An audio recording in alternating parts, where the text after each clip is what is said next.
Alright, we're going to be doing some tier list content today. I'm going to be ranking all 126 Dota heroes based on how upset they make people. So if you don't know, there's a game called Magic the Gathering, and it sucks. And within Magic, there is a format called Commander, which sucks even more. And one of the big databases for Commander has a thing called a SALT score. So you can actually rate cards based on how upset they make you, which is a genius concept. That is a beautiful thing. That should exist for every multiplayer game. But sadly, you are unable to go on DotaBuff and rank characters by how mad they make you, so the best we have is opening up Tier List Maker and doing it ourselves. As has been established, I have perfect and unbiased opinions. We have 4 tiers. The top one is Salt Lake City. These are the heroes that not only make the enemy team upset, but also make your own team upset when you pick them. You may notice Anti-mage currently making eye contact with you, showing off his jawline in the top middle row. He will likely be going in that tier. I'm Heated is characters who mostly just make the enemy team very upset to see. Matchup Dependent is heroes that you don't usually care about unless you are playing a hero that they particularly counter or make useless in some interesting way. So they're going to be going in that tier, and that's probably where Abaddon will end up, because he's always the first hero in these things. And then Literally Fine is characters that, like, you're not really mad about. Maybe you're mad if they're, like, the best hero in the meta, and they are picked against you, but other than that, you don't really care. Like, the hero that I thought of for Literally Fine is Lich. No one's ever like, oh, Lich. God damn it. Like, no one cares. It's Lich. It's fine. So with that in mind, Journey of 1,000 Miles begins with Abaddon, as it always does. He is going to be matchup dependent, because Abaddon is usually fine, but there are a handful of matchups where you see an Abaddon in the enemy team, and you're like, this game is ruined. I'm not going to have any fun. If you're playing like a Veno Pause 4, and they have an Ab 5, you just don't get to play. And it sucks, because your Q, which is a big part of your laning phase, just doesn't work against Abba.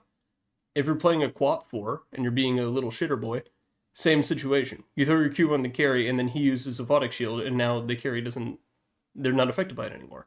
So that's an example of a matchup dependent one. And if you're playing Troll Warlord, Abba can just soak your entire ulti using his own ulti, and that also blows. So there are examples of Abaddon being super salt-inducing, but only in highly specific matchups. And if he doesn't have those specific matchups, it's like he's fine. He's an Abba. Like, you can't be that upset. The core Abba can bully a lot of melee safe laners. I guess you can be a little bit upset about that, but like that's fine. Everyone bullies melee safe laners. That's just how Dota works. Alchemist is going to go in Literally Fine. If you are playing Ag Slave, and all you do is you pick in position 4 and steal safe farm in order to build Ags for your team, but you get your first one at like 30 minutes because you also went like earn Pavice first for some reason, that can definitely make your team upset. I think the enemy team is actually pretty happy to see that happen most of the time. But for the most part, it's Alchemist. You can't really get too upset. If he gets stacks and he farms them and he has a good Radiance timing, that's on you. He's literally fine. Ancient Apparition is also matchup dependent, but these are probably even... it's difficult to compare him to Abaddon because there's some heroes that you just cannot play the game. Huskar is an obvious example. Necrophos is another really good example. There are a couple of exceptions to the heal rule, like Sunder and Weaver Ultimate, but on balance, AA Ultimate just completely ruins the game for a lot of people. We're going to skip over I'm Heated and actually go right into Salt Lake City for Anti-mage. If you get mad at a Dota 2 hero, Anti-mage is that hero. I have him on my ban list, and I don't even particularly hate him that much. Mostly so I can get away with playing Medusa. He is one of the GOAT all-stars. What's that meme where, oh, the anti-mage on the enemy team is like literally Arteezy, and the anti-mage on your team is like a bumbling moron? Like that one is actually 100% true though. It is always true with anti-mage, and that's why he belongs in Salt Lake City. Because he doesn't just make the enemy team upset, because now they have to play against an anti-mage, and they're going to be on this timer, and they have to chase him, and he's got the blank and all that. And they're out of mana the whole time. But then on top of that, your team is upset, because now you know that he's not going to be doing anything for a good chunk of the game. And once he finally does get his items, he's still going to only have like 1200 HP because Valve is afraid of giving him an extra amount of strength gain for some reason, and I couldn't tell you why. So he is Salt Lake City, 100%. Anti-mage is Salt Lake City.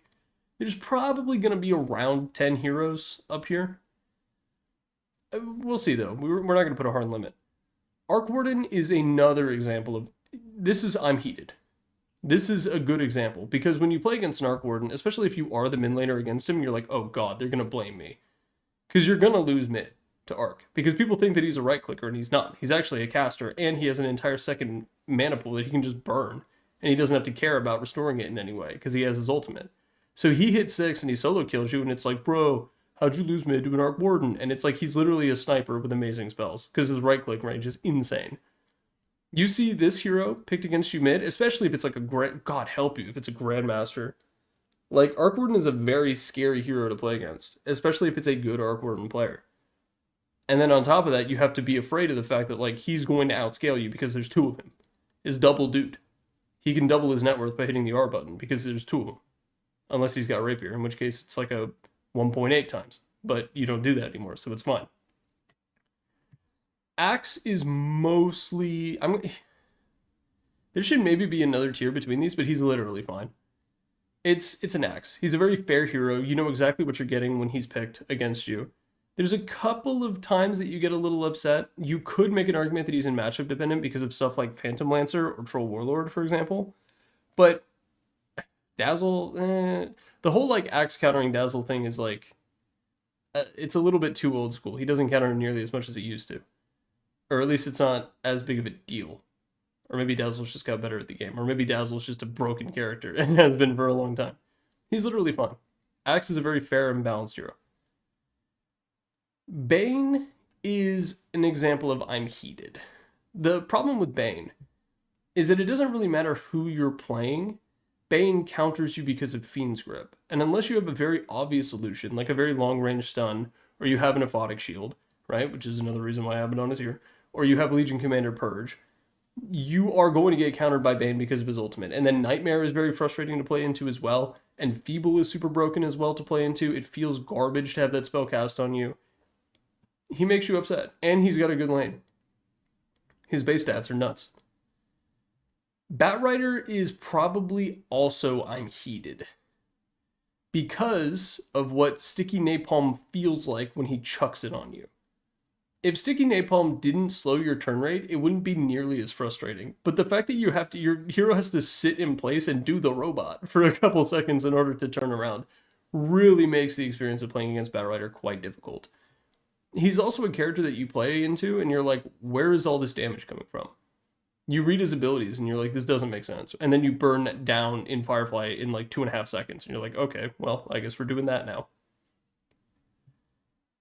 Beastmaster is a very strong laner who plays it very well, but I don't find him particularly frustrating because he is very, like, fair, right? It feels weird to call him of all heroes fair, but that is ultimately what it feels like. He's got the boar, he's got the hawk, you know what you're getting into when you're playing against Beastmaster.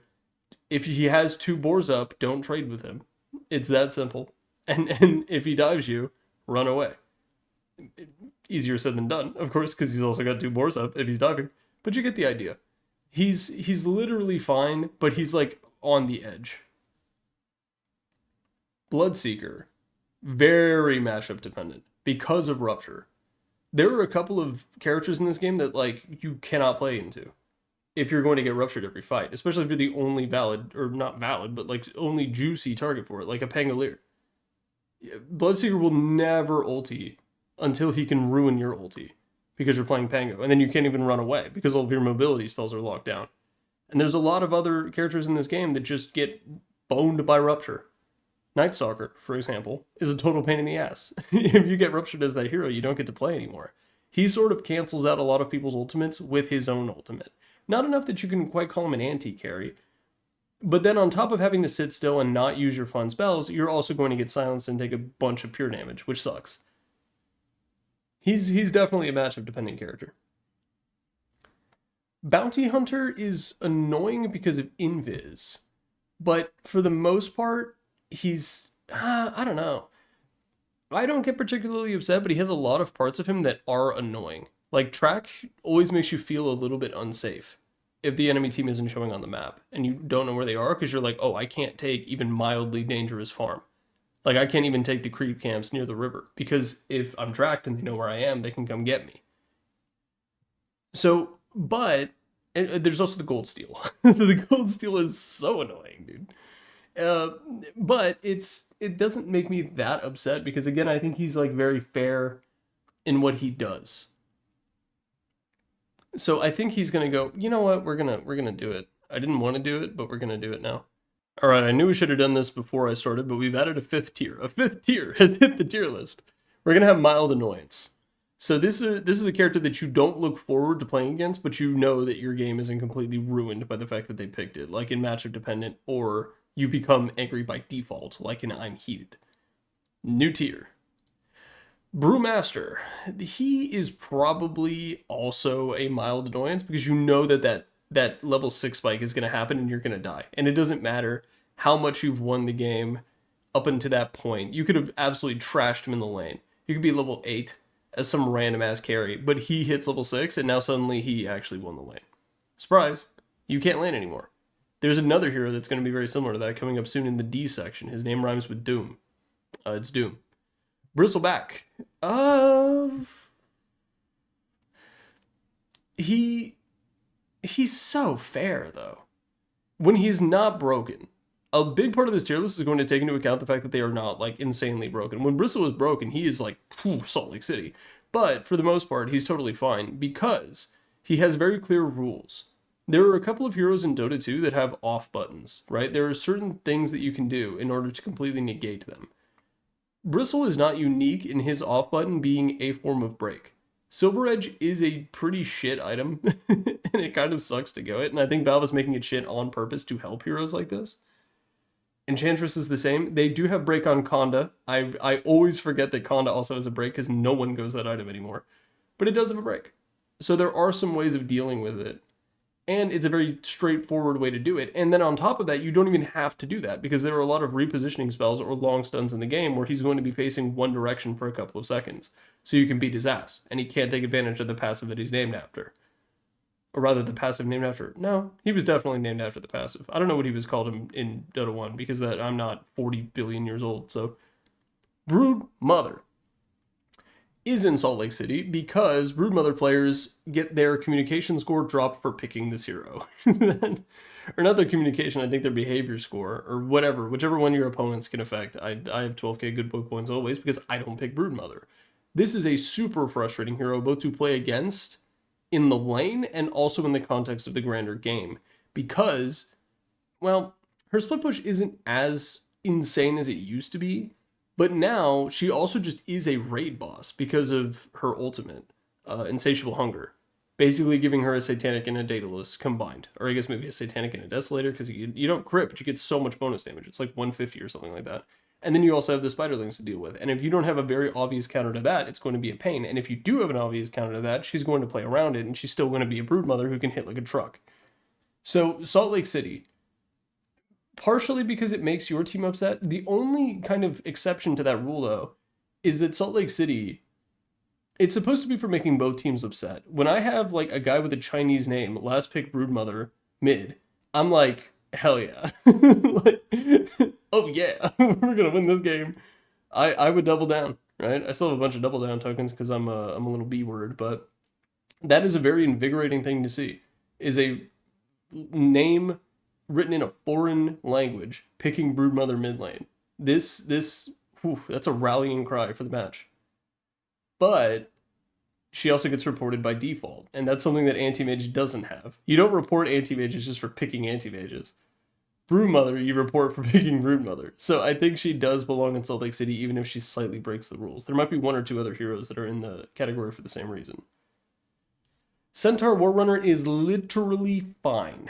If anything, you kind of, I mean, the lane can be a little annoying, but the thing that makes him annoying in lane is when he maxes Retaliate, which he only does if he's going against double range. Or he plans on farming for the first 20 minutes and going like Vanguard Blade Mail before Blink. So he's fine. He's literally fine. Chaos Knight is also literally fine. He's one of the illusion heroes. It's like kind of a meme to be like, oh, just go AoE against illusions. And it's like, you want me to burn my spells on illusions? I don't think that's good. But with CK, it's actually a good thing because his illusions take like 500% damage and they die pretty much instantly as soon as they start taking damage. So it's a little weird, and getting jump scared by him is annoying. But I don't think he's nearly as annoying as like CK and Beastmaster and Bounty Hunter. Plus, if the CK gets behind, he's a poor little meow meow. This guy's a little schnack, you know? So I think he's literally fine. In a weird way, Chen sort of does belong in Salt Lake City. I do not like when people on my team pick Chen, because I assume they are shit until proven otherwise. But I don't think that... You see him picked on the enemy team, and I think he is more of the mild annoyance tier. It really depends on how good of a Chen player he is. Because if he's doing the really annoying shit, like he gets the mana burn creep and he sends it mid just to like burn the enemy mid laner's mana for no... I mean, not for no reason. He has a very legitimate reason to do it. But as long as he's not doing that shit, it's like, it's Chen. It's fine. Just like kill him. You can just jump on him and kill him most of the time. So it's not that big of a deal. I will put him in mild annoyance though because of those super obnoxious Chen players who like are the worst ever. Clinkz being an invis hero probably also makes him a mild annoyance, but that's really it. There are a lot of situations when you're playing against Clinkz where it feels like I was just dead, I couldn't do anything. Because he pops out of his ulti, he throws Tar Bomb, Orchid Malevolence, and then you just get clicked down.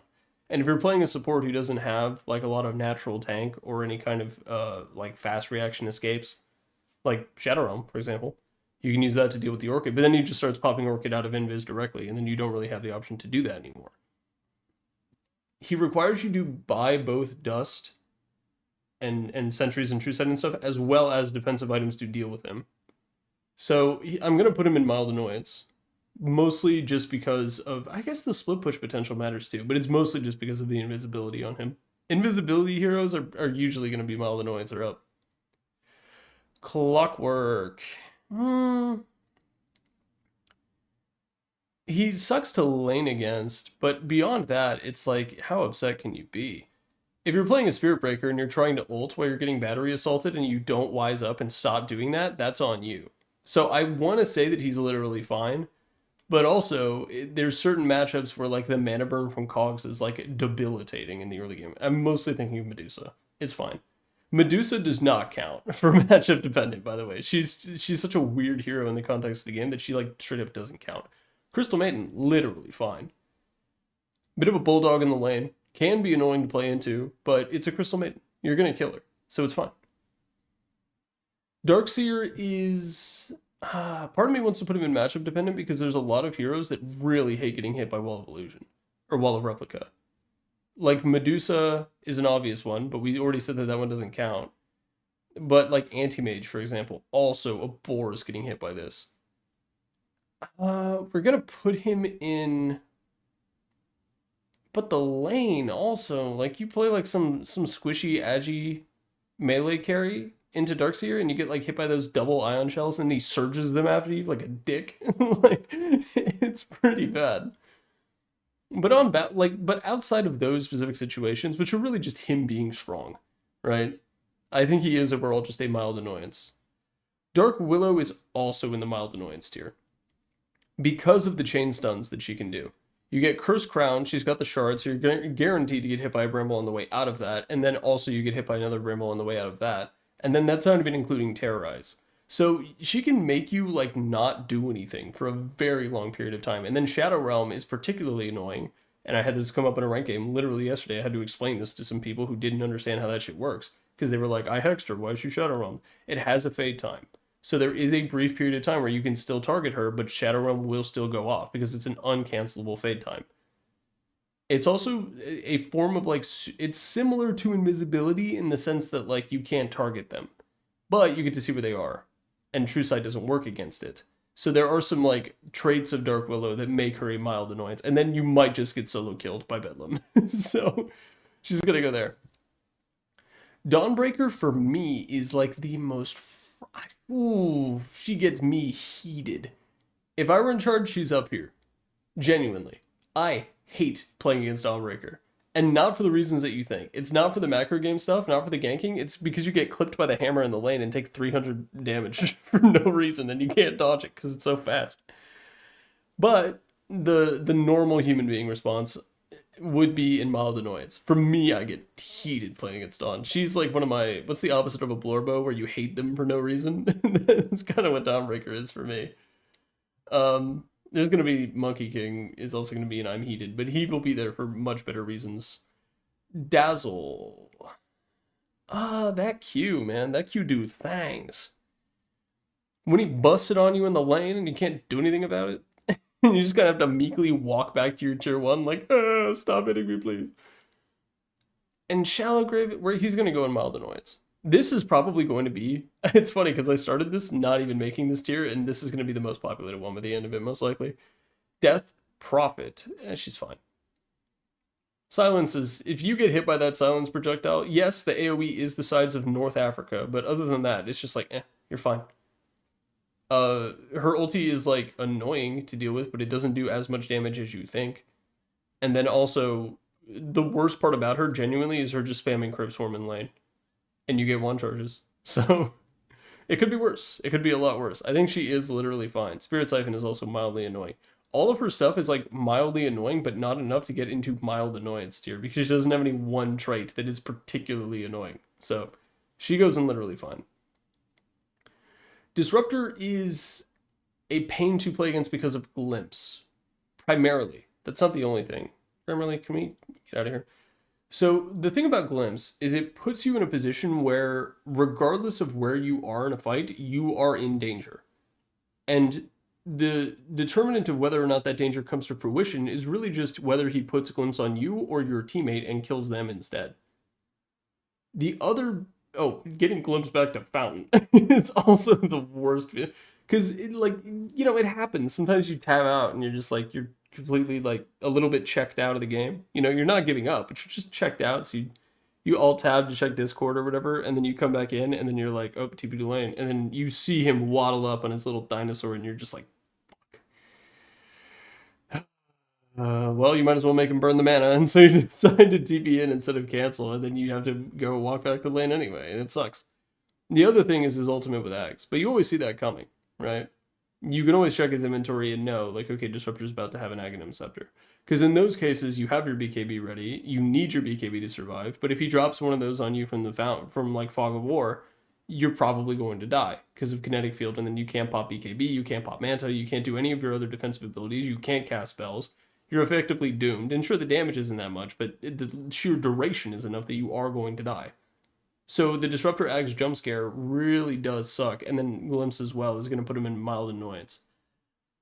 You could say I'm heated for him, but no.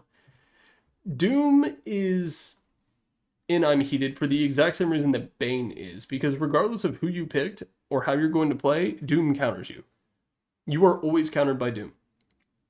The strength of his ultimate is so ridiculous that he has the same thing as Brewmaster that I talked about earlier, where even if you won the lane really hard and you did really good and the Doom is behind, he hits level 6, your pause 5 is off, folding the dishes in the triangle.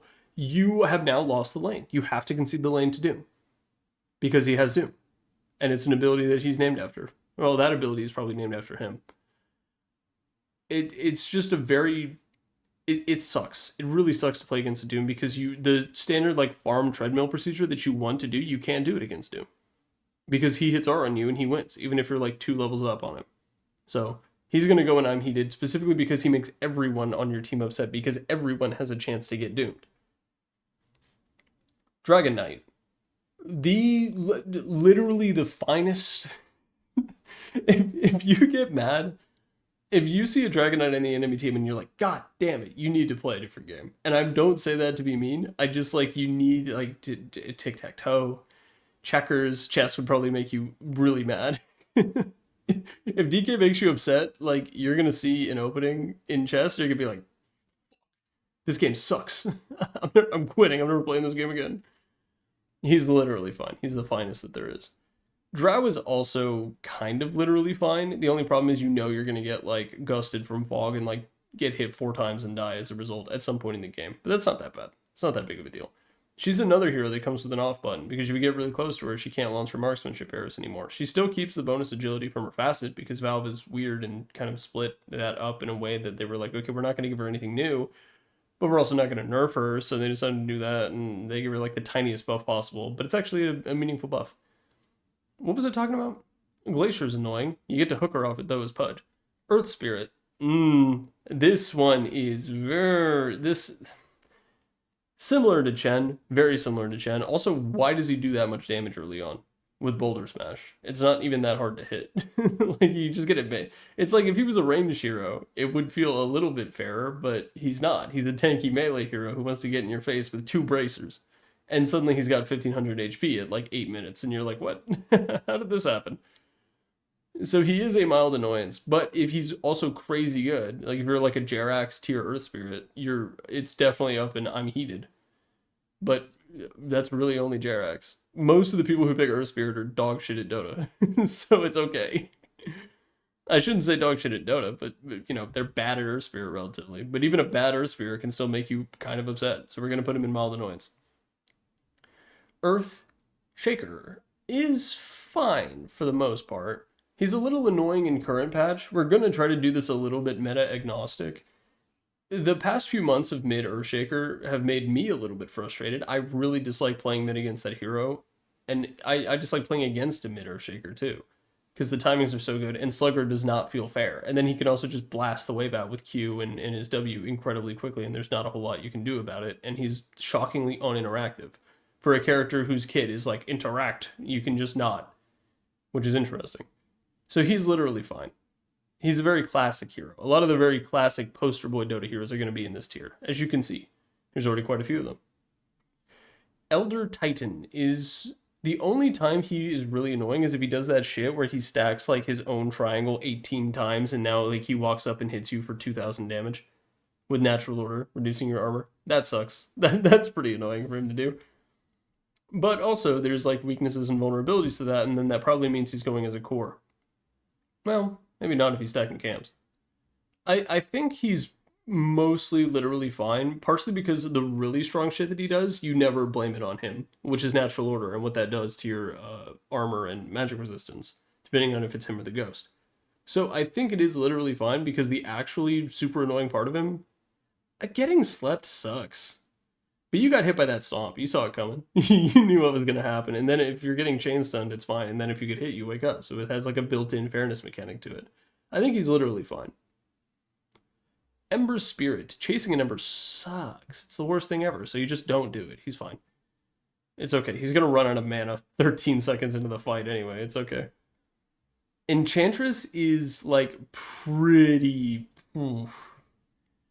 So, in the same way that... So, here's the thing. Because earlier I talked about how Bristleback is like not that big of a deal.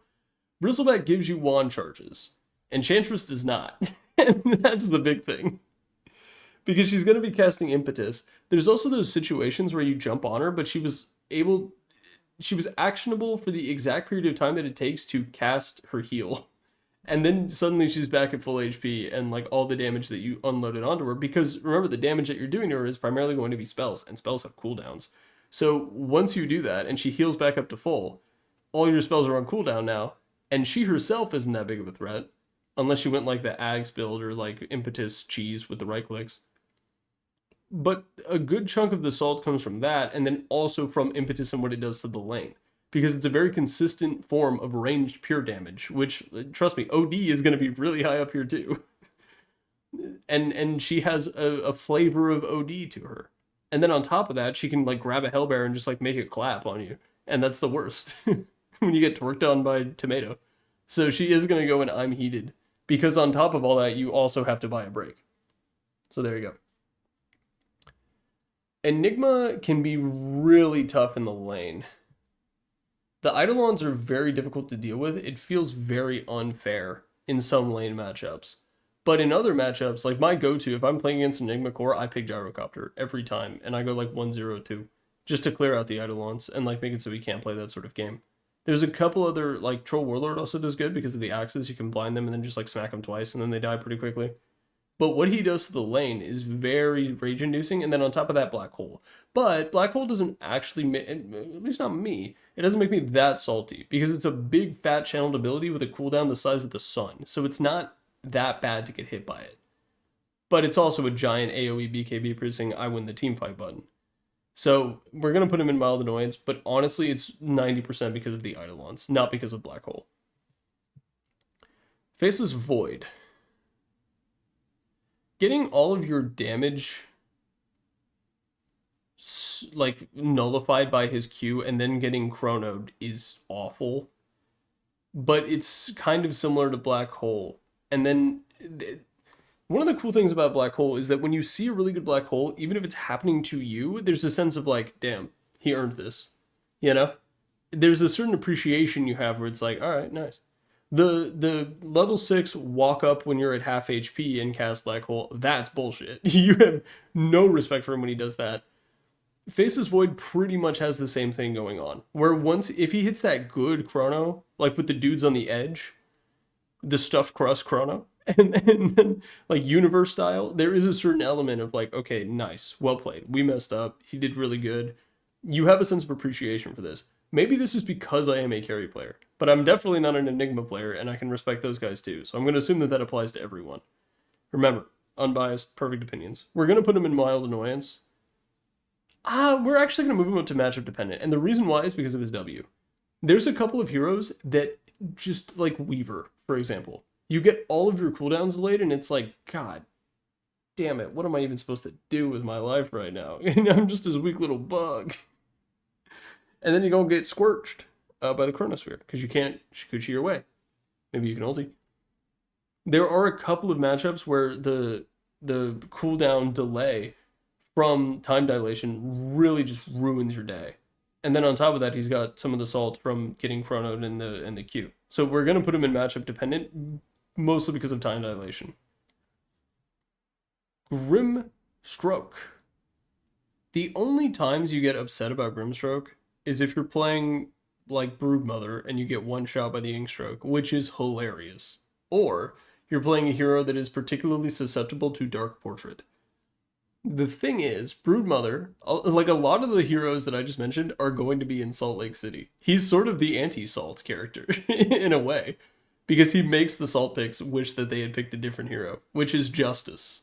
We're not going to have a Justice tier, but Grimstroke might be the least salty character. Inkswell can be annoying, Phantom Sprays can also be annoying, but they're really just spells. When the enemy casts spells on you, you should not be happy about it most of the time, unless you're playing, you know, Anti-mage and you reflect them and you're super cool and you put them in a YouTube montage where you're like, bury me, bury me. Other than that, it's fine. Grimstroke goes in literally fine tier. Gyrocopter is like also literally fine. Yes, he is quite strong in certain circumstances, and there are some pairings that make you salty, like you see IO Gyro and you're like, oh god. Because now the IO is also going to be crazy high level and you're never going to be able to kill him. But outside of those specific circumstances, he's a very fair character overall. When he casts Missile on you with Shard from a billion years away and it does a metric ton of HP to you, that's quite annoying. But that's Support Gyro, and I'm mostly thinking of him as a carry here. Support Gyro is definitely like mild annoyance to I'm heated. And it's not even matchup dependent. You can't even put him here. So we're going to put him in literally fine as a core. Hoodwink is a mild annoyance because of the damage combo. Being a position 4 who deals that insane amount of damage, kind of similar to Dark Willow, who is her upstairs neighbor, just getting solo killed 100 to 0 by a position 4 is one of the worst feelings in Dota, and Hoodwink is sort of engineered to make that happen. There have been games where, like, what was it? I was playing like a Sven or something, and then I hadn't interacted with the Hoodwink for like the first 20 minutes of the game. Maybe longer. Maybe like 25 or 30. And then I get Hunter's Marked, Bushwhacked, she nuts on me, and then charges the ulti, and then I get one shot, and I have like 2800 HP. And I remember in that moment just being like, fuck this stupid game. Like, I hit my desk, dude. I don't do that. But Hoodwink made me do it. So I'm going to put her in mild annoyance, but for the most part, she's like fine. The fact that you can interact with Bushwhack by chopping down the tree if you're a cool boy with a Quelling Blade that alleviates a lot of it. Huskar is Salt Lake City. Very much so. He is one of the ideal characters for inducing salt as much as possible within the context of a game. Because first off, the person you're laning against is going to have an absolute disgusting time. They're going to hate their life. The enemy team is also going to be aware that you will go Aghanim Scepter and have a BKB piercing taunt where you just get to wail on them the entire time, and they're going to tick out. Even if they kill you, there's a chance that they tick out. And then your team is mad that you picked Huskar because they know you're going to die to Roche. You're going to get bashed twice in a row and say, bro, you're going to start typing in all chat because you died to Roche and you have to like justify it to both teams. He's Salt Lake City for sure. And then he also is a bit of a star of the show character where if you have a Huskar on your team, everyone has to make sure that that Huskar stays alive and does all the damage. So you warp the game for both sides, which puts you in prime territory for Salt Lake City. Invoker is... he's hard to rate. Not only because he's Invoker, which it's always difficult to rate him, and then the skill variance is so insane on this hero, but on top of that you have multiple builds. So Quas Wex is probably the more annoying build, but if you go like Exhort maxing, Wombo combo, I'm literally miracle, I think he's more of a mild annoyance. But then you also have the combos like with Chronosphere, where it feels like there's nothing you can do, and you're just going to get catted and die no matter what. So like, what's the point? And that's very salt-inducing, when it feels like there's nothing you can do. I'm gonna put him in mild annoyance, but like you could put him in any tier, and I would probably nod my head and say, so true, bestie.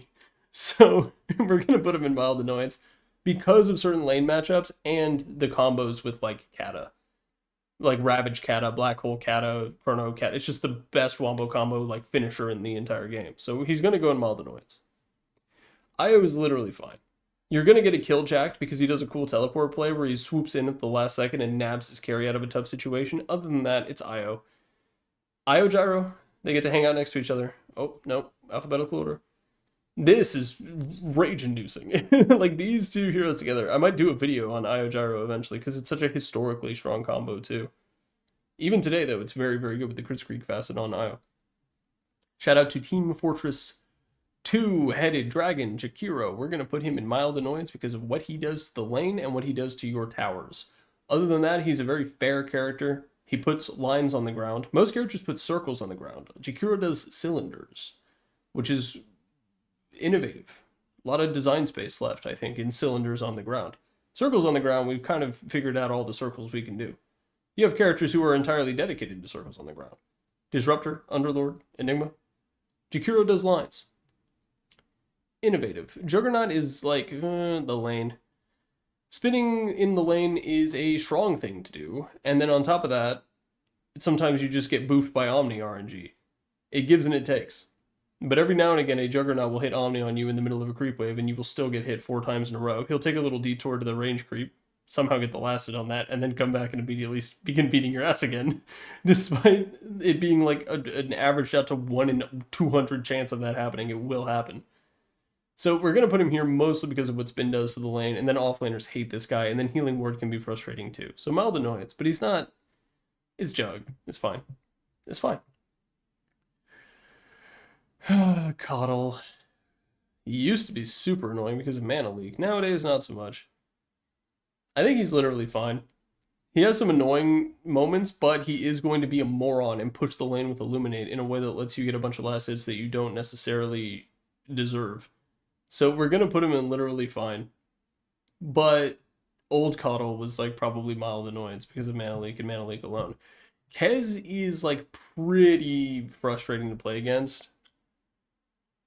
I know, like, okay, he has Invis, which automatically puts him in mild annoyance, but then on top of that, he has, like, really weird mobility tools, and then he also has his, like, weird Manta Dodge thing on the cooldown, or the channel for Raptor Dance.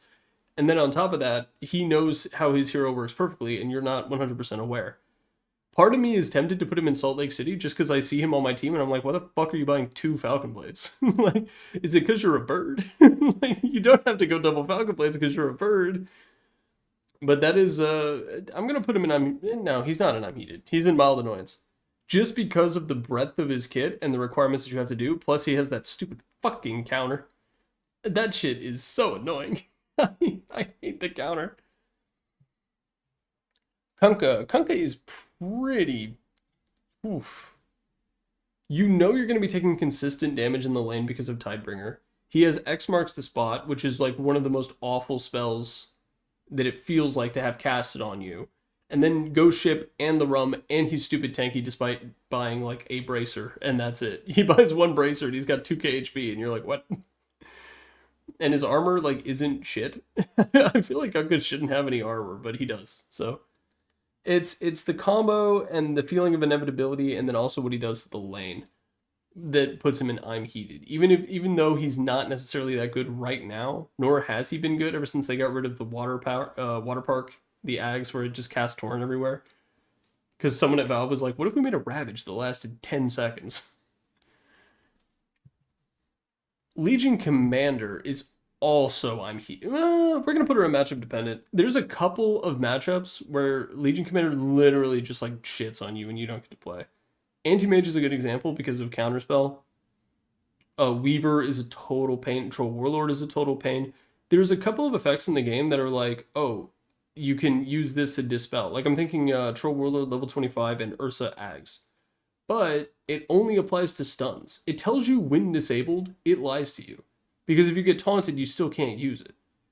There is a lot of counterplay to LC, but a lot of that counterplay is what your teammates do, not what you do, aside from just watching the map like a hawk. Also, why is their portrait so low res compared to the rest of the cast? I've been thinking about this for weeks. Alright. Leshrac. Ooh. We're gonna... he blinks on you these days because he goes blink and then he just like obliterates you with a metric shitload of damage, and there's not a whole lot you can do in the moment if you don't already have a Glimmer Cape or something on standby. You can't even use a Yules to deal with the problem. I'm gonna put him in mild annoyance, but you could put him in like I'm heated and I wouldn't necessarily disagree with you. But I'm trying to be a little bit agnostic to the meta and the patch. I think we're gonna be seeing Blink Leshrac for the next 10 years though, so look forward to that, I guess. Lich, literally fine. The poster boy of literally fine. He's got strong stuff. Getting hit by his ulti, sometimes the RNG, the same way that Omni Slash every now and again will just deal you a bad hand. The same is true for Lich ulti. But that goes both ways, too. It goes both ways for Jug, but you're going to remember the times that it messes you up more so than when you get lucky. Or not even lucky, just when RNG follows the course and the law of averages rings true. You will remember the exceptions rather than the time it followed the rule. But other than that, it's like, what are you going to get mad at? Frost Shield? It's fine. I mean, I get mad at Frost Shield all the time, but that's because it's being cast on my other support instead of me while I'm getting gone on. Old Lifestealer legit was I'm heated. Nowadays, he's mild annoyance. Removing the movement speed slow from his passive that grants him attack speed really did a long way to making him way more tolerable for the vast majority of offlaners. He is born with a BKB, and watching him run away while inside of another creep with his ultimate is the worst ever. But like, it's fine. It's fine. He's a life stealer. He's gonna steal your life. Alright, next up is Lina. Lina's salt score, if anything, just comes from the fact that when she pops her ulti, or she pops her Ags, she can waddle over a bunch of trees and then one-shot you with her magic damage. But, like, that's fine. It's not that big of a deal to get killed by Alina. Her right-click build can be a little annoying to deal with because she just has so much range. And then she goes Dragonlance and she feels like a sniper. But other than that, it's like, she just magic nuke. She's probably less salt-inducing than Zeus. So we're going to put her in literally fine. Lion is... Mana suck is so annoying, man. You get all your mana sucked and you gotta buy a magic wand and then you pop it and you only have mana for one spell. But he's also really squishy and you just go on him and you kill him. And then even in the lane, it's like he doesn't get Hex until level 4. So there's a big moment of vulnerability. And then if he ever casts his Q to set up the stun and you start walking at him, he has to run away like a little bitch. So I do think he is a mild annoyance. Until he gets 15 finger stacks, and then it's Lina, but he also has a Hex. So, but that doesn't happen that often, so we're going to put him in mild annoyance, but you could put him maybe a little bit higher. Lone Druid, I'm heated when I see that bear at level 1, because he has Entangling Claws, and he also has Demolish, and the bear is ridiculously strong, and it feels super unfair to play against. he goes in I'm heated 99% because of the bear, and then 1% is because of his ulti. When you go on him and you're like, we've got him, and then he hits his ulti, and then he transforms, and you can't stop him, and now he's got 2,500 HP despite having an inventory that is literally just 5 sticks and some shoes, and he's still tanky as shit. He definitely goes in I'm heated. Luna. It's Luna. One of the fairest carries in the game. The current build where you go like, I'm not really a believer in it, but you go like Yasha Ags is like, it's very funny. I'll give it that. It is quite funny, but it's really not that big of a deal. If she still had the thing where her ulti gets mini stuns on it, so she can lock you in place for the entirety of it because there's no beam limit, she'd probably be in mild annoyance because that you just die. You're hanging out alone, and she just omni slashes you from a distance with magic damage and also permastuns. But she doesn't have that anymore, so she's literally fine. Lycan gets to run away with his wolf, and then if he goes alpha, the wolves have hamstring, which is the dorkiest feeling stun in the entire game. I think it's a root. It also pierces BKB, which no one knows about. Mild annoyance.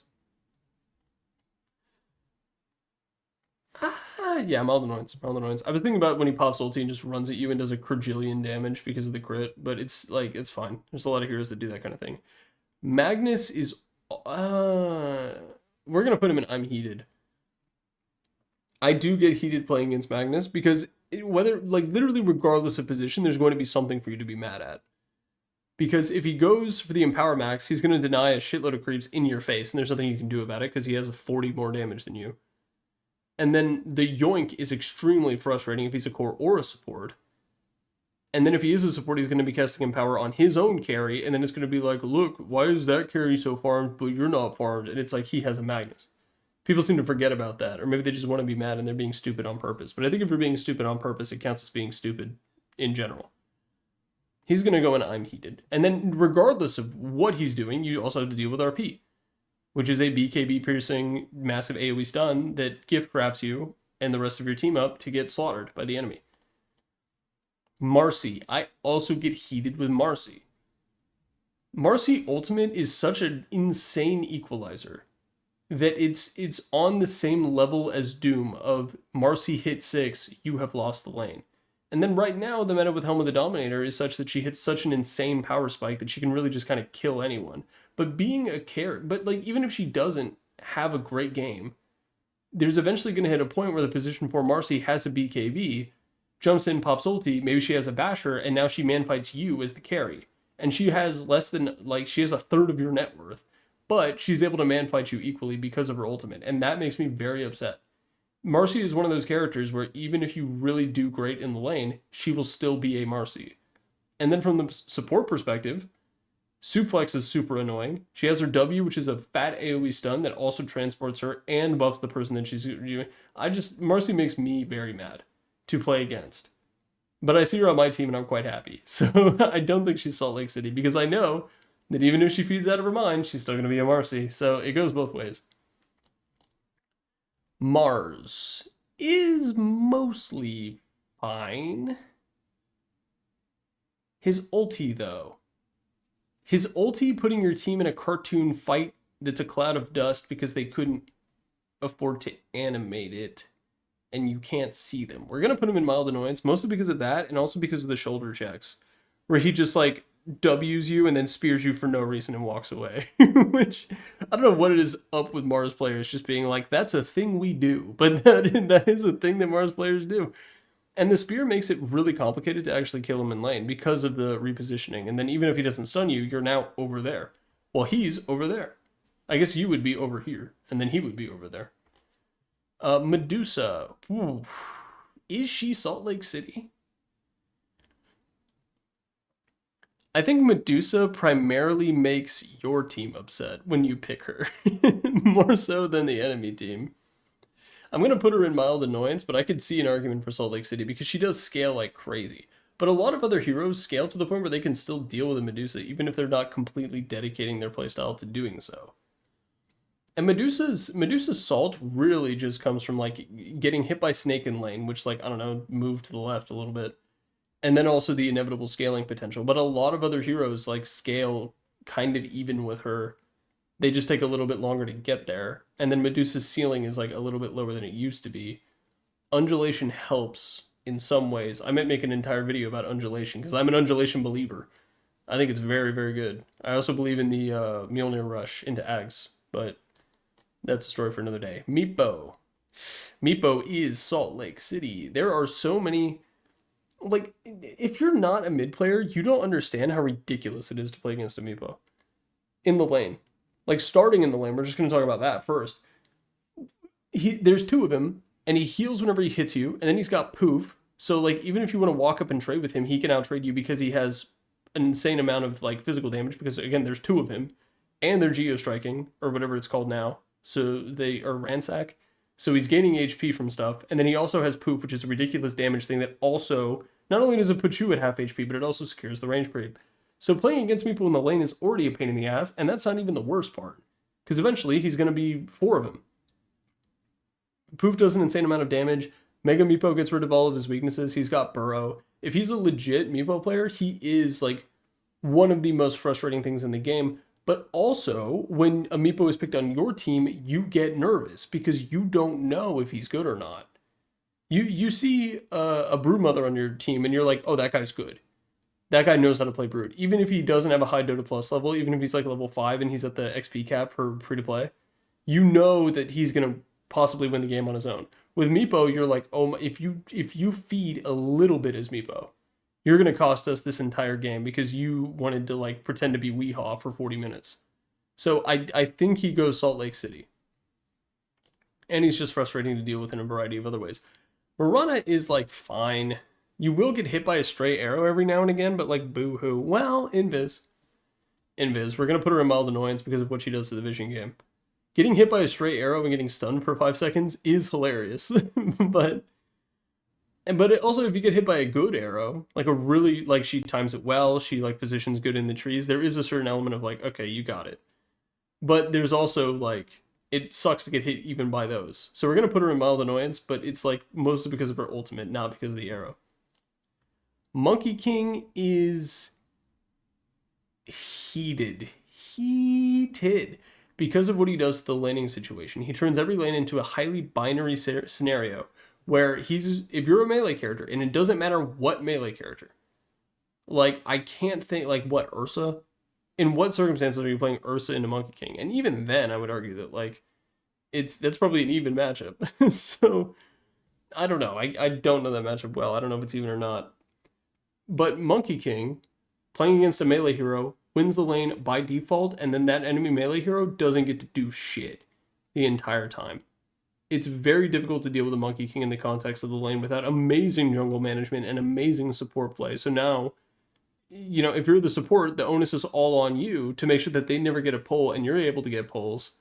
Or you just have to, like, leave the lane entirely and hope your Tidehunter can, like, leech XP. So it's very, very frustrating. And if a team is good, they'll create a situation where the Monkey King is going to get that situation in 90% of matches. Because when are you playing against a ranged Tricore? You know? That doesn't really happen anymore. I don't. Ever since the like Drow strat stopped being a thing, it just doesn't really happen. So he creates a binary situation in the lane that is incredibly difficult to deal with. He gets an Orb of Corrosion and just runs at you. He'll ignore last hits just to make sure that you don't get any, because he's going to get plenty later. And then on top of that, he has a bunch of literally designed to be annoying shit in his kit. He's got Mischief. He's got his ultimate that he can now teleport in, which I pray to God they take that out of the game in the post-TI patch. He goes and I'm heated for sure. And that's not just my bias talking. Maybe it is. Perfect and unbiased opinions. Morphling is the scaling threat. I mean, Morphling might be one of the strongest, like, late game threats in the entire game, and that's on top of having just Morph. We're gonna put him in mild annoyance because he's not as polarizing as a lot of some of the other picks, but he definitely has traits to him that it's like, oh god. And also, it doesn't feel cool with Morphling.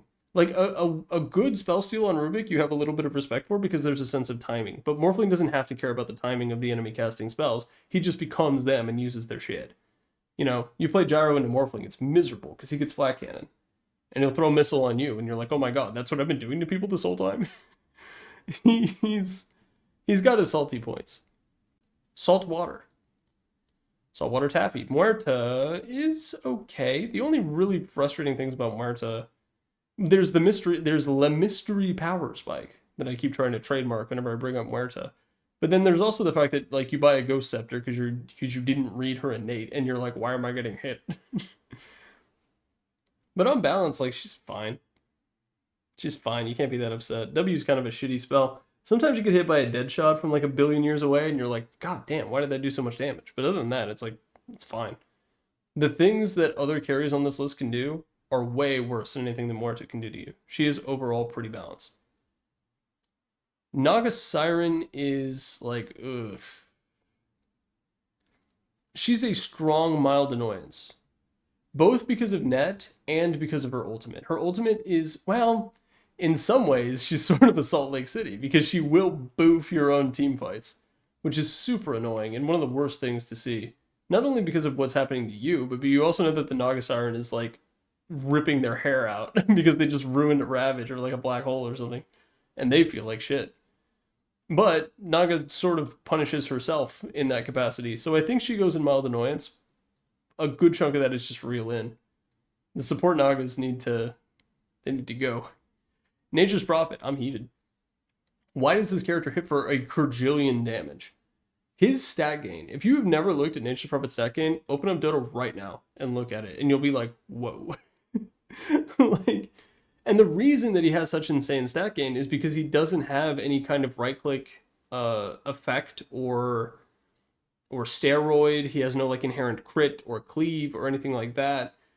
So in exchange, he has some of the most insane stat gain in the entire game, but he's also very good at farming, and teleport is super annoying. He's going to ruin your lane. He's going to show up when you least want him to, and he's going to get a double kill super early on, and then he's just going to teleport right back to his lane, and it's like nothing ever happened. So he is very frustrating to deal with. And Sprout, didn't even mention Sprout, I didn't forget about you. Quelling Blade, Battle Fury, Tangos. If you don't have those things, you're boned. You know, you eventually you can get like a Harpoon, but are you really going to waste Force Staff to get out of Sprout? Maybe if you're like a pause 5, but are you going to use Hurricane Pike to do it? I don't think so. That's a bad idea, Buster Brown. Heated for sure with NP. 100%. Necrophos is mostly a matchup dependent thing. If you don't have the magic damage or some kind of way of dealing with his W by default, it's very frustrating to deal with. And then you have to buy a nullifier in order to like make it so that you can right click him. But he's also not weak enough that right clicking, like with Enchantress, if you do get the break off, you just right click her a couple times and she dies. But Necrophos is not like that because he tends to have a good amount of like a great amount of HP. And he's got a lot of regen, which helps make his HP feel bigger than it actually is. And then on top of that, you know, he gets a Shiva's Guard, and now he's got a ton of armor. And he usually buys some kind of way of dealing with magic damage or other ways to stall. Obviously, you don't have to worry about the Yule Scepter because you've nullified him. But until you have that nullifier, even if you catch him with his W down, you know, he's got his pants down, but he also had a gun in those pants. So it's difficult to deal with the Necrophos in a lot of situations if you don't have the right tools for the job. And a lot of teams don't have them. And then there's also the lane. He's a bit of a cheese 3, but there were a lot of mid-lane matchups that he wins that you might not expect. And being able to constantly show the radius of his Q, and then he goes to Facet where the radius of his Q is like even bigger randomly when you don't expect it, and so you get nailed by it when you're like on the opposite side of the river because he killed 2 creeps. It's like pretty annoying. So he is matchup dependent overall. But he's a pretty salty character, even in the right matchups.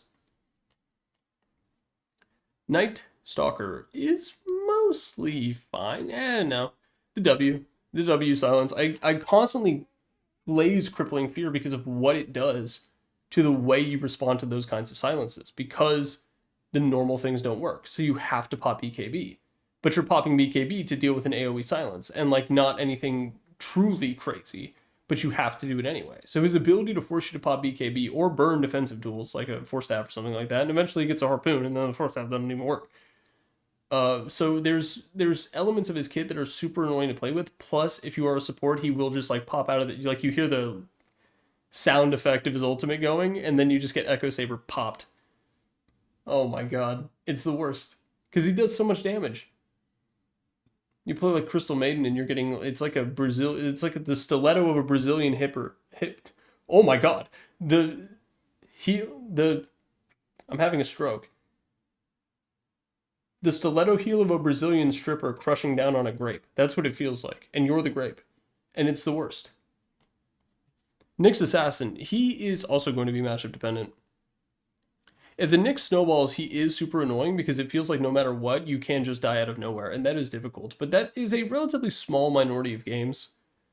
You will see core Nyxes really pop off and take over a match, and that sucks to play into.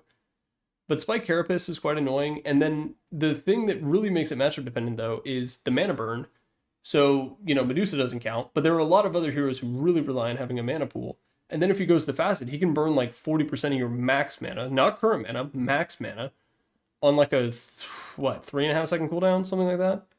And that's unacceptable. That's unethical Dota. To be able to burn 40% of people's max mana, and then he gets Burrow, and then he can do it from a million light years away.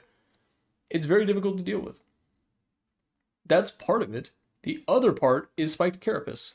Because there are certain matchups, like for example, Snapfire Ultimate, or God forbid, Dawnbreaker, where he pops that and now your character just is invalidated because you get stunned out of your channeled spell. There's a few matchups that kind of don't care, Witch Doctor quite notably, because the Death Ward doesn't count as an instance of damage. But if he's maledicted, now he can cancel that too. So there's certain matchups where playing against Nyx is just ass. And it's not just from one direction. It's from multiple directions. There's the mana burn and Spike Carapace and what that does to a lot of other characters. So he's going to go in matchup dependent. But similar to Necrophos, even if you aren't, like, let's say he's not in a matchup where he completely invalidates your character, he's still going to make you salty because of Vendetta. So he's quite salty. But he's ultimately more matchup dependent. And he's an invis hero. Ogre Magi is literally fine. The only problem with Ogre is you sometimes get like quadruple fire blasted and you just die. But like that's similar to the Lena thing where it's like the enemy hero is doing the thing that they are designed to do. You can't be that mad about it. They're using their primary feature. It's okay, guys. They use their ultimates to kill me. One of the greatest copes in Dota 2 history. It's like, yeah, they use their ults to kill you. That's most heroes do that. Omni Knight, mostly fine. Is Guardian Angel / Repel combo frustrating enough to put him in mild annoyance? I don't think so. No, he is because of the on-hit effect now costing 0 mana, and therefore he just does it and hits you with fat chunks of pure damage. Like, he just does that constantly now. I think core offlane Omni is legit. I think it's very legit, in fact. Because you go the Harpoon build, and then you're just dealing a ridiculous amount of physical burst damage, and there's really nothing the vast majority of supports can do about it. Because then you also have Purification, and then you also have GA, and you also have Repel. So you can be this insane right-click hero who also just is an Omni Knight. Like, you feel like a Chaos Knight who just so happens to have an Omni Knight stapled to his back. Which is quite annoying to play into. If his E, is it on his E? Whatever, Hammer of Purity had a mana cost, he probably wouldn't be a mild annoyance. But the fact that it's completely free, we'll put him up here. Oracle. Ooh. You get disarmed for 5 seconds? You ever been disarmed for 5 seconds, dude? You ever played Blocks Fruits with your life on the line? This is one of the most frustrating heroes to play against, both in the context of individual team fights and also what it does to the macro. Because if Oracle is on the enemy team, you gotta go for him. You can't ignore the Oracle and hope that it works itself out, that the problem will solve itself, because it won't. And, unlike a lot of other high priority kill supports, if things go bad for the Oracle, he just burns all his spells on himself, and then he gets out anyway, and now he just got his basic abilities, so you can deal with False Promise, but he's still an Oracle. What he does to that situation is very frustrating, and then Purifying Flames, both as an offensive and defensive tool, can be very frustrating to play into and against. You burn all of your harass, the enemy core backs off for like 10 seconds, and all of a sudden they're back at 75 HP, healing up to 99%. And the Oracle, he had to spend some mana on it, which is an important thing to have in the early game. But for the most part, it's whatever. And then he's also got his big old Fortune's End bullshit. So, it's kind of similar to Abaddon in that way, in that he has access to a purge in the lane, which is a pretty rare thing in Dota. So if you're playing a Darkseer, he can just purge all of your Ion Shells. If you're playing as that position 4 Quap, you can just purge the dagger. So, Venomancer hates him too. OD. Ooh, is he Salt Lake City? The thing is, I don't think OD makes your team that mad, but, well, he does. And let me explain why. So you already know why OD makes the enemy team mad. W to deny range creeps. He's got the massive burst of damage from his ultimate that has basically no cast time, consistent chunks of pure damage that is very difficult to deal with, very good ganker if he goes Meteor Hammer because he's based. He also has all the things that come with that. The reason he makes your team upset, though, is because no matter what item he goes, it will be the wrong one. If he goes Meteor Hammer, you have an OD with a Meteor Hammer in current year, which is like, that you lose the game and you're immediately like, oh, OD went Meteor Hammer. Of course we lost, and you blame him. If he goes Witchblade, well, he's not tanky, you know? Oh, nice, you bought an offensive item on a character that already does infinite damage. Good job, bro. You go Midas, there's so much to complain about if an OD goes Midas, even though I think it's, like, good. He's, like, one of 5 heroes who go Midas in the current meta, but I don't think it's a bad idea for him to do that. And then what are the other early game options? Force Staff? So, I guess Dragonlance, but Dragonlance is fine, I guess. So, OD being the character that he is makes enemy teams upset by default. And then also, he makes you upset because he's always going to go some dumb item that you personally disagree with. So, he goes in Salt Lake City, primarily based off of how frustrated he makes the enemy mid laner. But what he does to your team as well. And then also, he'll just boof his W. He will just mess up an insane spell. He will protect the enemy from your ultimate specifically. He's in Salt Lake City. Pengoiler is mostly fine. He can be a little bit uninteractive in the lane, and he's got that level 6 power spike that is really strong, but like boo-hoo. He's probably literally fine. PA is like also mostly literally fine. The thing about the frustration of playing against a PA is evasion makes you buy MKB, and MKB is a shitty item. But PA's evasion is so much that you actually kind of look forward to getting it. You're like, yeah, I go MKB. And then also you can just have access to magical damage. And she has a very fair power curve where, like, yeah, if you let her farm up to where she has Battle Fury, Deso, BKB, Basher, yeah, she's gonna kill you. You let her get all those items when you can come and gank her before she gets BKB and you cast 2 spells and she dies. If she has if it's like Magnus PA, that's pretty rage-inducing. That feels like you lost the game as soon as you logged in. But for the most part, she's fine. Phantom Lancer is matchup dependent. Similar to Necrophos in the sense that if you have the tools to deal with him, he's not that big of a deal. If you have a Leshrac, Earthshaker is like kind of borderline. The Earthshaker PL thing is like, if you ask me, Earthshaker actually counters the rest of PL's team. It doesn't counter PL himself. He will probably live, but the rest of his team will die from the impact of the Echo Slam on like 10 illusions at the same time. Overall, though, if you don't have the tools, he's so frustrating because like there's not really a single item that really handles it. If you have a Mjolnir, he just doesn't have to hit you. And if you have a Battle Fury, he can just run away because of his W and his Phantom Rush. So, Phantom Rush, whatever it's called. So, there's no real item that you can buy that completely deals with PL. And he can buy any item to deal with you. Well, not every item. He can't buy a BKB, quite famously. But for the most part, it's really just comes down to the draft, whether you're going to be salty about him or not. And then there's some games where like he blind picks into a Leshrac and it's like, well, okay, GG. So it goes both ways. So, or an Axe, for example. Matchup dependent. Phoenix. Oh. The egg isn't that bad, it's Fire Spirits. That's what it really comes down to. Fire Spirits laning into it, playing against it later on in the game, is so miserable, man. Why does it have 4 charges? The AoE is like bigger than the actual animation, so you're probably going to get hit by it. And then he also has Icarus Dive to make sure that you get hit by the last one, and you take some damage from Icarus Dive on top of it. It's a very oppressive bread and butter to his laning scheme. And then also he has Egg, which I don't consider it to be that salty to get egged. If you didn't hit it, you didn't hit it. If you die, you die. But yeah, that's Phoenix. Primal Beast has a long duration channeled BKB piercing stun that deals stun in an AoE. And then sometimes the lane is rough because even if you maintain parity on movement speed items, he is still faster than you because of Roar. And because he's faster than you, he hits trample and kills you. But I think those are examples of like a hero doing what they do. He's also stupidly tanky, but like he doesn't necessarily want to buy items that make him tanky, meaning that his EHP pool usually isn't that much higher than his visible HP pool. I think I put him... I think I put him literally fine. For now. Puck is really only salty if you don't have the tools to chase or lock them down, which makes me want to think that it's pretty matchup dependent, and that is where they are going to go. If you have some form of silence or long duration stuns, like a Shadow Shaman or a Lion or something like that, they're not that big of a deal.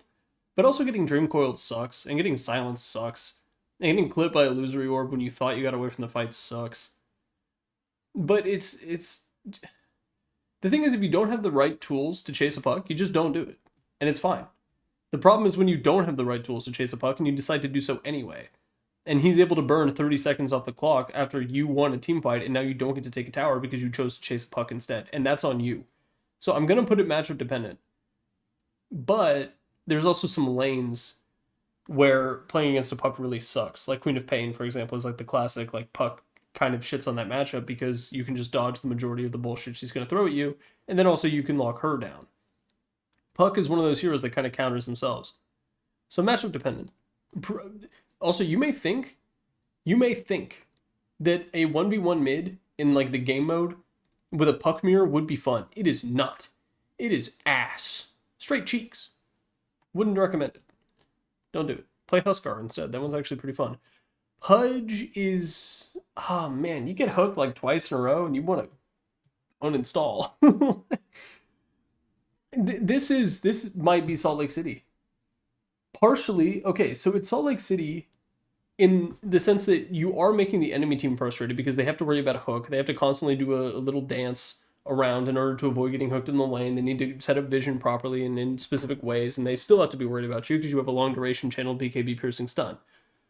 But also your team is pissed because they know that you picked Pudge because you are here for roll queue games, most likely, and you are going to sit in the trees in the safe lane, and you're not going to do anything. And then 15 seconds in, when you think that the enemy has forgotten about you, you're going to throw a hook, they're not going to dodge it, and you're going to miss anyway.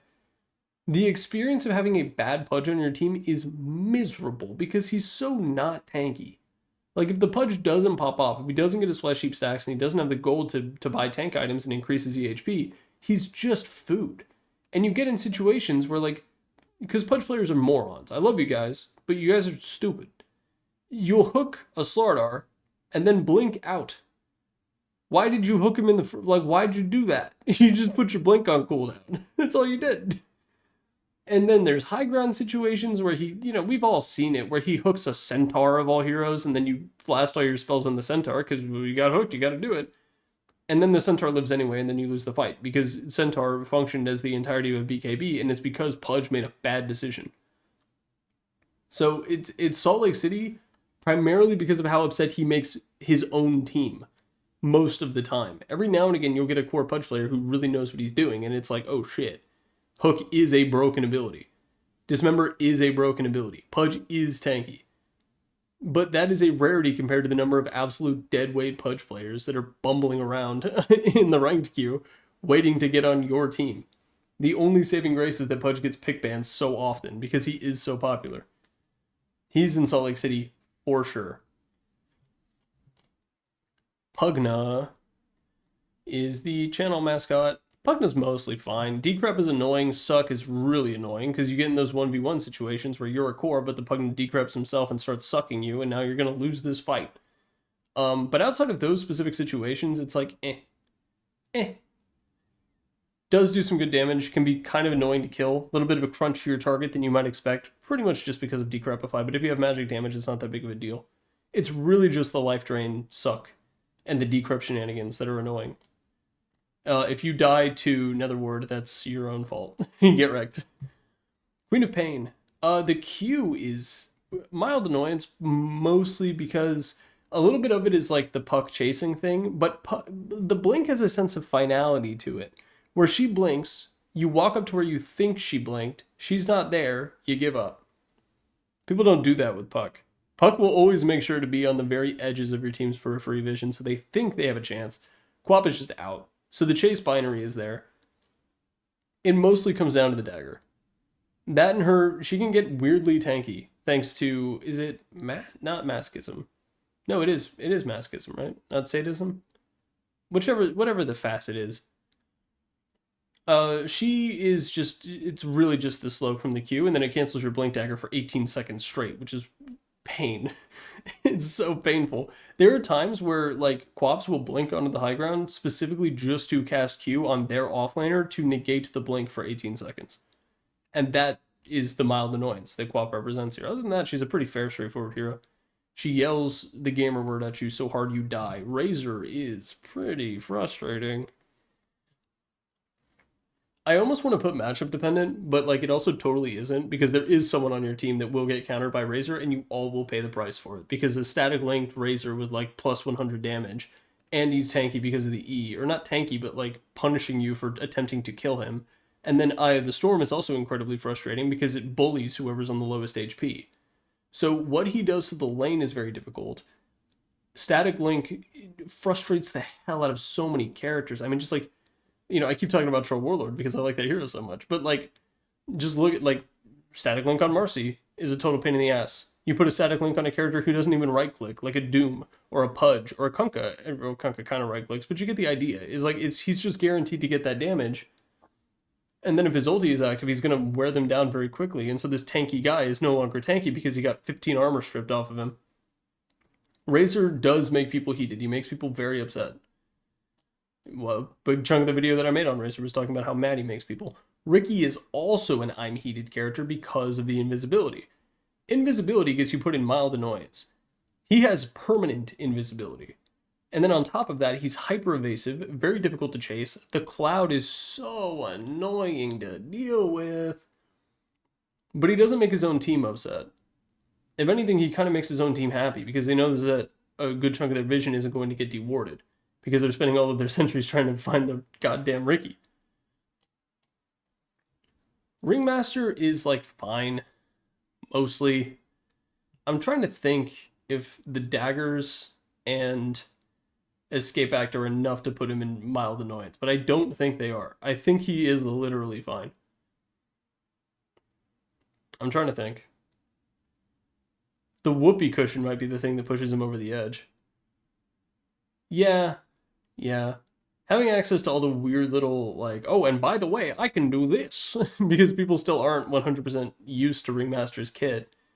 And even when they are used to it, eventually Valve is going to buff the other facet that gives him the 3 other little tools, and then everyone's going to have to deal with, like, oh, Unicycle.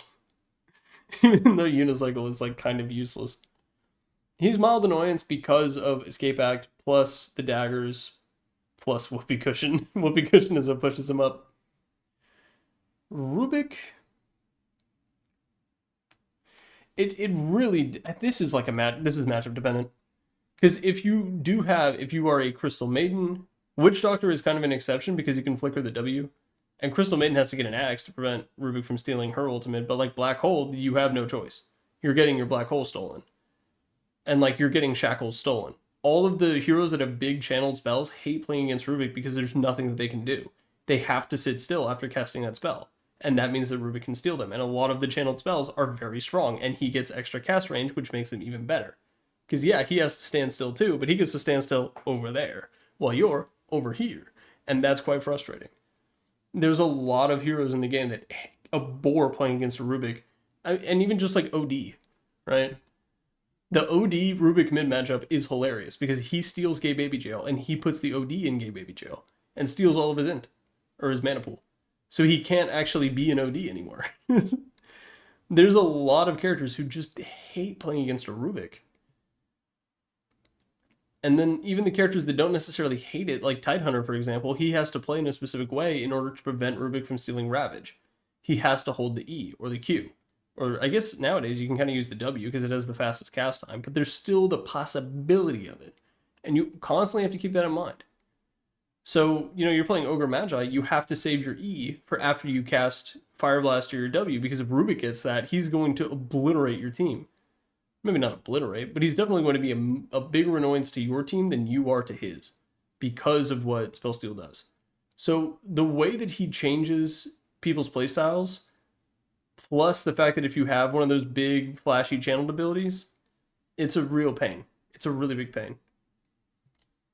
Sand King is mostly fine. He's invis, which I think puts him up in mild annoyance because of it creates like this sentry battle in the lane. The thing is, the sentry gets put down in the middle of the sandstorm, and now you have to walk in, and you have the threat of Stinger combined with Burrow Strike, and he can do a shitload of damage to you, and then you don't get to deward anyway.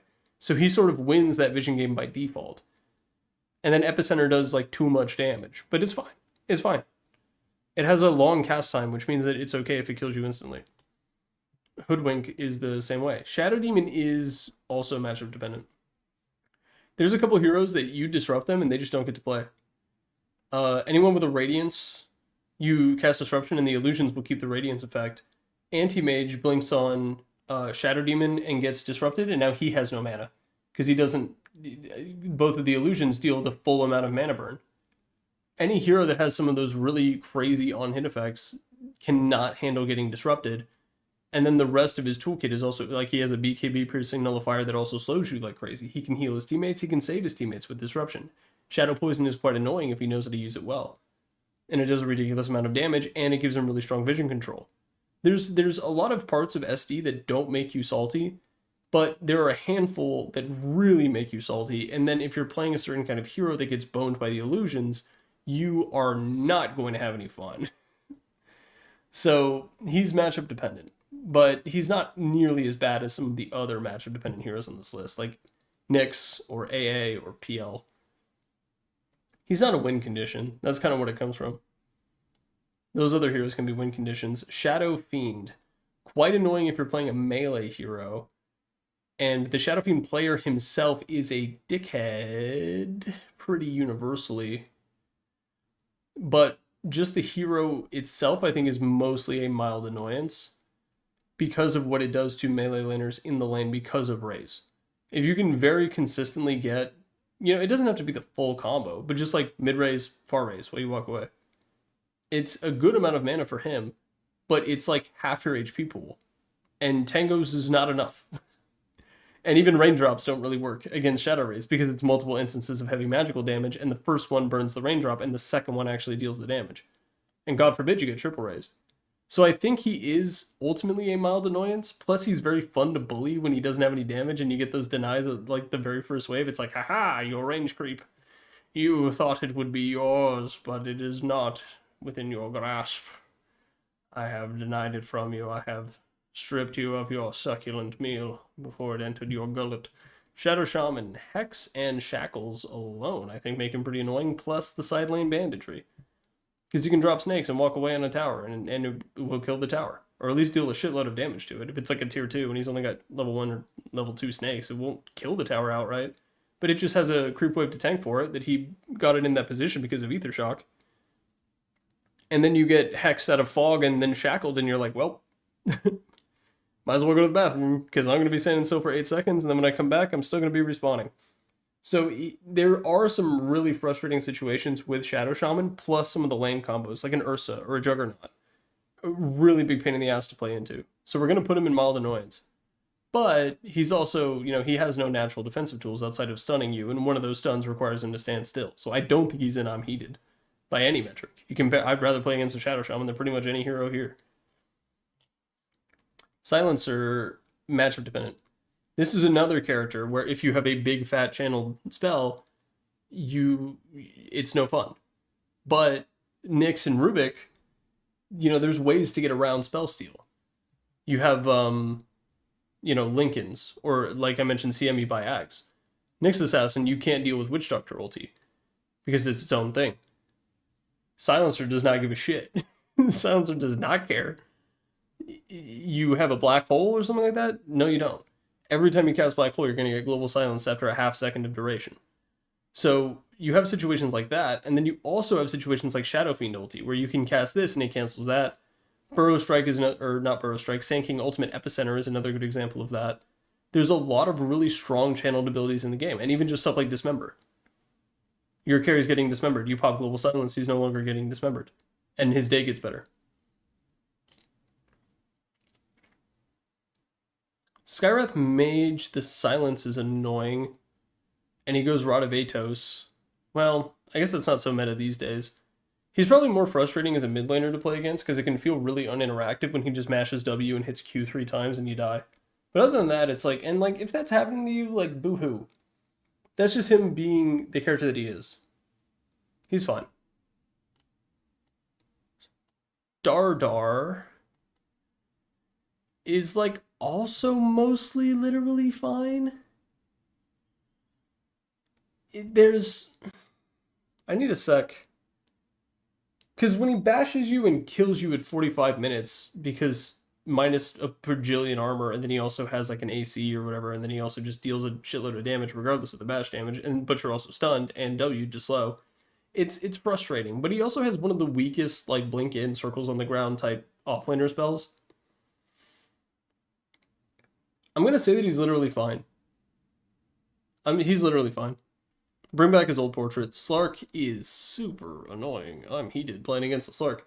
You're playing as a melee offlaner against Slark, like even like a safe option, like a Centaur or a Tidehunter, and you still have a shit time, because he just walks up and hits Essence Shift on you, and you know you can't win this trade no matter what.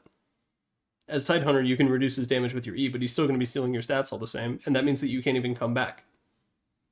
He's very, very frustrating to deal with. Pounce is super annoying. It's a long duration leash. His ulti is like a get out of jail free card. You deal harassment to him, but he just has Barracuda regen, and so he regens it all back up, and it's like you didn't do anything in the first place, but now your mana pool is empty. There's a lot to hate about Slark.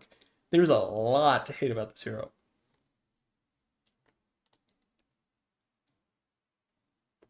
Snap Fire ulti is the only thing I can think of. Shotgun dealing way too much damage is the other one. It's kind of insane how much damage this can deal. If you go the fastest, it gives it the bonus damage. And then on top of that, we're going to put her in mild annoyance. Snapfire Cookie is what pushes it over the edge, because it's a relocation spell that you can use on targets that are stunned as long as they're facing the right way. Which is also true for Force Staff, but Force Staff costs money. Fire Snap Cookie costs mana. And mana regens. Well, money regens too. Sniper is also probably... Is he Salt Lake City? Yes, he is. Because the sniper on your team went the wrong facet. I don't know which one is the wrong facet for whatever he's playing, but he went the wrong one. He went mid and picked the one that does a shitload of damage, or he went support and went the one that doesn't do a shitload of damage, so he can't even choose the lane. The big thing about Sniper is that he asks big questions to you. He is the beatdown. Can you get to me? And if you can't get to me, I'm going to be a sniper and I'm going to snipe your ass. There you go. You know how Sniper works. You understand why he's up here. But then also when he's on your team, it's like he's... You have a mid laner who goes Maelstrom Dragonlance, and so he doesn't have any of the, like, traditional... He has no stuns. He has the Shrapnel Slow, which is nice, sure, but he also is never going to gank, because he would rather kill Hellbears than, like, you know, the enemy offlane. He's Salt Lake City. Spectre can be quite frustrating if you are a support player. And then even if you're a core player, you get hit by Desolate a billion times as Lifestealer, and you're like, wait, I thought I countered you. And it's a surprise you don't. She's definitely not literally fine. I don't think she's in I'm Heated, though, because there is... She does messed up things, but she does it in a fair way, where it's like, yeah, of course she killed you. She has, like, Bloodthorn and Mantis Style and a Nullifier and Power Treads. And also, she has to do that and then buy, like, 3 Clarities to get her mana pool back up, so... Mild annoyance. But in certain circumstances, she can feel quite oppressive. I wouldn't put her at matchup dependent because it's just, you are a support player. Spirit Breaker is... Well, I get pissed when I play against this fucking guy. Hydrogen Bomb Coughing Baby Syndrome on enemy team versus your team is very real. Very, very real. I almost want to put him in Salt Lake City, because when the enemy has a Spirit Breaker and you're playing mid, you're going to get ganked every 45 seconds on the dot. Meanwhile, your Spirit Breaker, like, he hasn't even put a point in his Q yet. He's just maxing dash and stats. I think it's I'm Heated. Any kind of like repeated BKB piercing stun hero with like a ridiculous bash is going to make people upset by default. And then in my particular case, I think I'm a little bit biased against Spirit Breakers on my team. He goes and I'm heated. Storm is a mild annoyance. The really broken thing about Storm is that level 25 talent that makes his overload attacks bounce, and then your entire team dies in the middle of a single Ags vortex, and you're like, why? Why? And you have to open the death tab, and you're like, I still don't understand. He's a Storm. Why do you deal that much right-click damage? But it's like, no, he does. That and just, you know, he chases you. He pops on you from across the map with very little warning. He can abuse turn rates by jumping, like, over you. So you're turning to try to, like, do whatever you do, but he's now on the other side of you, and you have to turn back around, and it's kind of a pain in the ass. Sven is literally fine. Yes, he did one-shot you. Did you let him get to 14k net worth? Oh, you did? You did? Aw, shucks, poor little baby. You're gonna die. Techies is Salt Lake City. He's not as bad as he used to be, but Techies still has a good element of like, what is he doing? Because you won't look at your Techies for a while, and then you'll look and he put down 18 red mines by the top river rune for no reason. And it's like, okay, well, I sure hope we have a fight there someday. And then it turns out they're actually pushing the other side of the map and they can just take racks because he didn't even put them in a lane. Because if he did put them in a lane, then the Cruise would have blown him up and he wouldn't have had that funny little moment where someone runs through the minefield and dies. He also makes you upset because you wanted to get that regen rune. So, and it turns out that he actually was doing that for a reason. He's very much so a hero that when he's on your team, you don't see the fruits of his labors. But when you're on the enemy team, you absolutely get where he was coming from. Yeah. Yeah. Salt Lake City. One of the classics. I said there'd be about 10 heroes here. There's 8 right now. We'll see. We'll see. Templar Assassin one-shotting you with meld is pretty annoying, and it doesn't feel as deserved. A lot of the other insta-kill heroes need a lot more build-up and action and circumstances, but with her, she just needs Deso Blink and you instantly die. So she's going to go in mild annoyance. And then also, you can like stomp her lane and she doesn't give a shit. She has a quad ancient stack. Terrorblade is very similar to Medusa in the sense that like, if you lose to him, you kind of deserved to, but also he just does really cheesy shit in the lane with meta and his Q. We're going to put him in mild annoyance, mostly because of his scaling, but he's very similar to Medusa in that context. Tide is literally fine. Ravage doesn't even pierce BKB. Like, what are you upset about? You should have just, I don't know, Manta dodge it. You can't do that, by the way, but it's a Tide. It's a Tide. You know exactly what you're getting into when you see a Tide on the enemy team.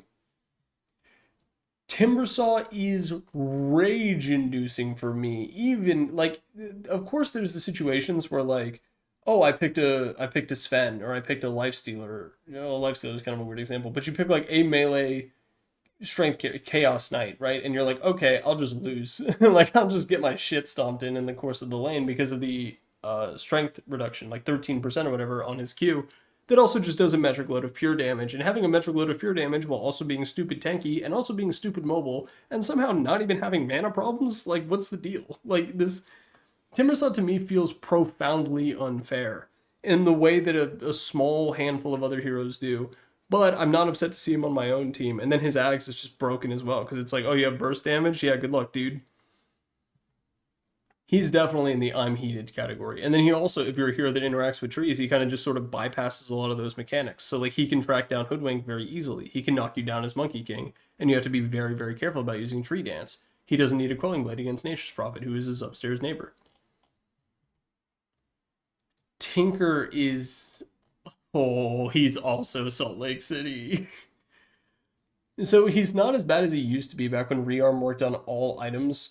Well, not all items. There were a bunch of special rule exceptions for him, but Tinker is still incredibly frustrating, partially because of the bubble with the facet, mostly frustrating as a core, because laser deals so much damage. March of the Machines makes pushing so difficult, and then if he's a support, he still gets a lot of that benefit without being the absolute insane win condition, unkillable mechanical god, if you're like a Kiyotaka type guy that you can get away with Tinker. He really is that broken. And very, very difficult to play with, and he represents a sense of inevitability and he also consumes your entire map, which can make it very difficult for the rest of your team to farm, which I think is a big part of why he's in Salt Lake City. He's frustrating to have on your own team in addition to playing against. I fucking hate Tinker. Salt Lake City. Tiny is he's mild annoyance because of toss and toss shenanigans. He's like a very light version of Salt Lake City. He's never gonna go out there though.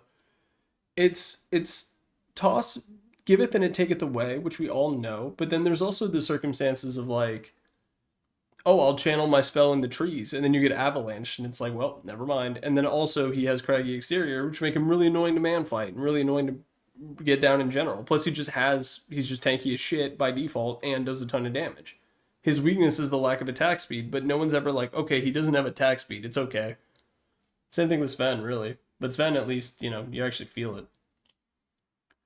Treant is literally fine. And by a dispel for his ultimate, what are you mad about? Troll Warlord is a mild annoyance. There are circumstances where I think Troll can be...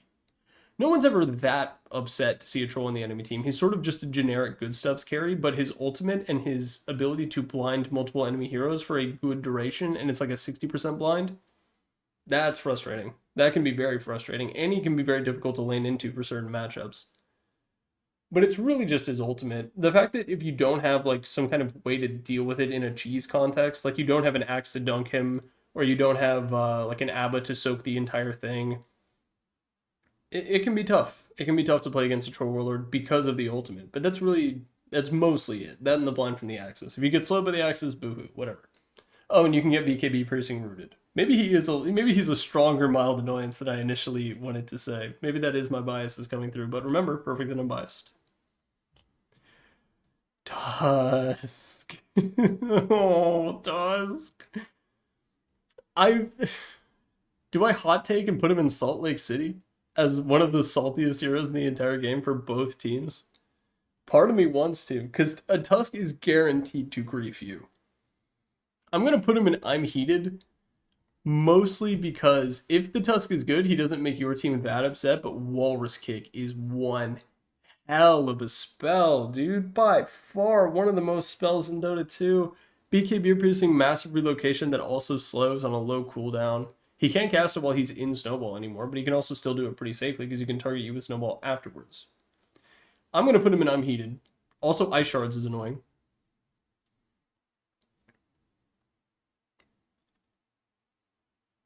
Underlord is fine. Circles on the ground, circles on the ground. Underlord he puts circles on the ground. Undying is probably a mild annoyance. Tombstone can be really difficult to deal with. Decay is strong for many of the same reasons that Timbersaw is so strong. But Undying does it in a way that is kind of like more universal and doesn't feel like he's particularly picking on strength heroes as much. Also, you eventually get your strength back, and it is empty. I mean, you get your strength back with Timbersaw too, but Timbersaw can take advantage of it with an insane amount of burst damage. Undying does not have access to the same degree of burst damage. He just has Tombstone, which is more of a war of attrition sort of thing, or a like tide changer in the context of a team fight. If you as 5 heroes decide to fight at the bounty rune and Tombstone is dropped and you do not deal with it and you do not run away and you get minute 0 rampaged by Undying, that is your fault. That is not like, oh man, Undying's broken. He's just frustrating in the lane for the most part, and then he's going to get tankier later on, but like it's fine. He's an Undying. Ursa is... Oof, is he in I'm Heated? He might be. It depends a lot on what build the Ursa goes, but the offlaner is guaranteed to be very upset, and then the Ursa has the capability, like if he's having a good game and he gets that timing of like Blink Basher, Battle Fury Blink Basher, and he can just jump on one of your supports and instantly kill them, and there's not really anything they can do about it, that is salty. That is a really bad feeling. And then he gets his ulti off right before like Duel or some other like big disable ultimate, and it doesn't do anything, and he doesn't take any damage. There's a lot to hate about Ursa. He's going to go when I'm Heated. Venge is a... with the current Ags build, especially if she's a core, killing her to only have a second Venge pop out like a little Russian nesting doll, getting a free refresher and an Aegis every single time that she respawns is like pretty salt-inducing. But for the most part, it's like you got Venge swapped, whatever. You play like Drow into Venge, it feels really bad. You play Sniper into Venge, it feels really bad because you're going to get swapped into enemy heroes and die. But like that's also just her doing what the hero does. Like that is sort of her unique trait that she has, and she's using it, and it's an ultimate also, and she's using it to kill you. Complaining that they use their ultimates to kill you, or bragging about it if you're a pause 5, is like a stupid thing to do. So she's going to go in mild annoyance, but like I could see her being higher. Venomancer is rage-inducing. This hero, I mean, look, sometimes he's corn. Sometimes you just run at him and you bite him like corn on the cob, full of savory butter. Big old cup of elotes. And then you also take the wards with you for little chunks of 20 gold each. But if it's a good Venom game, especially with the core Venoms that are going around right now, that shit is broken. It is so frustrating to deal with. And then you get impregnated by the ultimate, even if you're a boy. He actually can get girls boy pregnant. That's how annoying this character is. Viper, rage-inducing, might be Salt Lake City. We're going to put him in... does he make your team mad at you for picking him? Not so much. Not so much. He's probably the most frustrating hero. Well, Wyvern. Wyvern's not going to be that high up. I'm going to put him in matchup dependent. Because if it's a mid Viper, right? He's going to get a lot of XP, and that means that he's going to have multiple points in Q, unless you're doing the Caustic Bath build, which I know is sort of coming into vogue lately. But for the most part, he's going to have an XP advantage on you, and he's a Viper, which means he's going to slow you, and then also his ultimate is a total pain in the ass to deal with. So that's going to put him in matchup dependent, but it's a lot of matchups that really hate playing against a Viper. Even if you're in a good matchup for Viper, you're still heated. That's the thing. I'm gonna put him in. I'm heated. It's tough. It's tough for him. He almost goes up here, but I don't think he frustrates your own team enough in Salt Lake City. I need to get a new mouse wheel. Visage. People keep correcting me no matter how I say it. Pretty frustrating for me, at least. I'm going to put him in I'm heated because, first off, the baby birds deal way too much damage and they need to revert it to how it was before when you needed to recharge them to make the hero feel more fair. And also, why the fuck does Soul Assumption deal 1 billion damage? It deals so much damage. Like, you ever go for the first blood fight against a Visage? Even without that, like, because it's so easy to get charges. Like, the damage threshold is so low to get a charge, and then it does 1 billion damage, and it has no cooldown. And then you get the Talon, I think, at 15, where you multi-shot it to 3 targets, and it's like, oh my god. It's a Laguna Blade. Like, it's a ridiculous amount of magical damage that works in the lane, and you can get bonus gold when you kill people with it. Low-key, Visage has been overpowered for the past 5 years, and no one is doing anything about it. No one's even picking him because of it. It's just the 14 dudes who play Visage. And 3-3. That hero 1 TI and, like, still feels broken. Void Spirit is, of all the spirits, probably the least frustrating, except for Aether Remnant shenanigans. I'm going to put him in mild annoyances. Also, he has really good escape just because of his ulti having 2 charges. Warlock is, like... Is Fatal Bonds enough to put him in? Fatal Bonds is enough. We're going to put him over there. That alone is annoying. And then, like, the good soup, when he stirs the soup good and plenty, and you get a big old double helping of that, it's really frustrating. And then Girls' Night has an... Here I go, calling things nicknames that people might not know. The build where you go Ags and Refresher is, like, a sense of inevitability that you will lose the game, and it's very frustrating to deal with. So I think Warlock is ultimately a mild annoyance, but there are situations where he's way worse. Weaver. Matchup dependent. There's a lot of offlanes who really cannot play into a carry Weaver once he gets like level 3 and he's got all 3 of his abilities. Bugs are such a pain in the ass. And then if you're a hero that's bad at getting rid of the bugs, you really are bad at getting rid of the bugs. I've mentioned it before, but like you get armor from agility and you also get attack speed. This is an ability that reduces your armor unless you have attack speed. So it's like two factors. It was a quadratic. It's quadratically salty. And if you don't have the tools to deal with him, such as the lockdown, he's such a pain to chase. Don't chase Weaver. Also, he's another character that you just shouldn't chase. Shikuchi is strong. 5 left. Wind Ranger, you get shackled and it don't feel right. you get shackled and you're like, this is a war crime. Someone needs to go to jail for what just happened to me. Because the tree is nowhere near you. And then also you're walking away and you get power shot. And also, a little bit of doom. A little bit of doom to this situation. Or Brewmaster, because she hits level 6. And even if you won the lane, she can always shackle shot you, power shot, ulti, use wind run to tank tower, and then kill you. Even if you're like a higher level. If you don't have a clear answer to that situation, you have to leave the lane. You're a Juggernaut. You have to leave the lane. You can be a Juggernaut having a great lane. And even if it's a pause for Wind Ranger, you still kind of have to leave the lane. And this is before she gets like all of her bullshit, like a diff or a Maelstrom or whatever like that. Winter Wyvern is like a very low-key Salt Lake City. Because she has such insane grief potential. Like multiple forms of grief potential. Very few characters have that much. And she's also pretty annoying to play into. But, like, she's not annoying enough. Like, she has all the markings of a Salt Lake City character, but she's not actually that... She goes in... Okay, this is weird. She goes in mild annoyance, but, like, it's a mild annoyance for both teams. But it's also, like, I'm heated for both teams. But the things she can do... I mean, you can lose it. Game in the blink of an eye on Wyvern, and we've all seen it.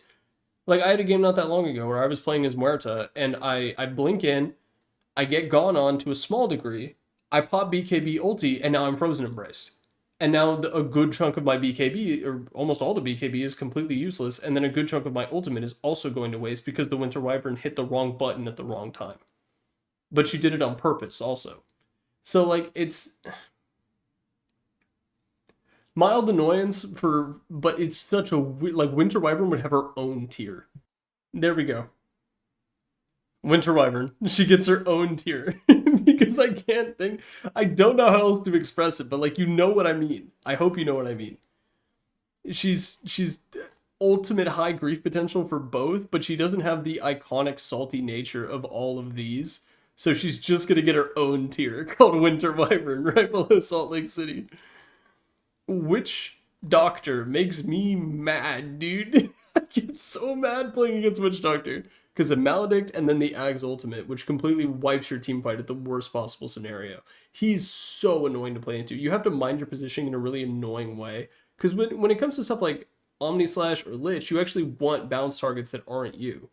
But with Witch Doctor, it's like you want many bounce targets, but also if there's only one bounce target, you're kind of boned, especially if you're right next to it. So you need to watch your positioning in a way that you don't have to do for any other character. Well, that's not entirely true. There's other characters with like bouncing spells that you want to avoid. Acorn Shot comes to mind. You don't want to get nutted on. But Maledict and then the ultimate with Ags just tearing through your team with no real reprise if you don't have a clear answer for it puts Witch Doctor in the I'm heated category for me. Wraith King is literally fine, dude. Just don't burn all your spells on his first life, and then if you pause it with a BKB, well, use your spells on other people. He's a fairly fair character outside of having an Aegis all the time, and even then, there's ways to interact with that. You can drain his mana if he doesn't have a shard. The cooldown of it is very long if he's not going the like Refresher or Octarine build or anything like that. You can get an Aegis of your own and fight on an even parity. Of course, that requires you to be like mildly in the lead or have a way to take Roach very quickly. He's fine. He's fine. The Skellies are annoying. If you want to talk about annoying stuff, you play offlane Wraith King, you go the Skellies, and then you go Drums of Endurance, pop 6 charges on the Skellies, stun the carry, and then pop Drums so they can't outrun the Skellies. There you go. If you want to be salty against Wraith King, have that happen to you. Zeus is a mild annoyance only because there are times where you're escaping from a gank after you get some kind of outplay potential and you're like, haha, got him, and then Zeus ulti happens and then you die. And you kind of see it coming because there's a Zeus in the enemy team. This is not hidden information to you. But there's situations where it can get really frustrating when it combines with like Refresher Orb and Nimbus and all that. And now you're walking away at like 1200 HP and you're like, yeah, I'm fine. And then he does that and then you die anyway. And it's like, okay, dude, sure. You've also seen the thing where like the enemy team takes Torm and then Zeus pops ulti and just like kills both subs, which is, that's funny. But I imagine that feels really bad for both subs. So we're going to put him in mild annoyance. But for the most part, it's like, fine. Get your wand charges. There you go. We'll start at the top and go the way down. The fact that I started this being like, okay, 4 tiers should be enough, and then ended it with 6, and then one of the new ones is one that I never even had in the original list, and it's the most populated one, I think, is an interesting thing to me. This shows me that my planning is bad. But this is the salt score for Dota. If I don't know, I'm not going to draw any kind of analog to the actual salt score, which I think is on a scale of 1 to 10 or 0 to 10. But Dota has a lot of annoying stuff in it.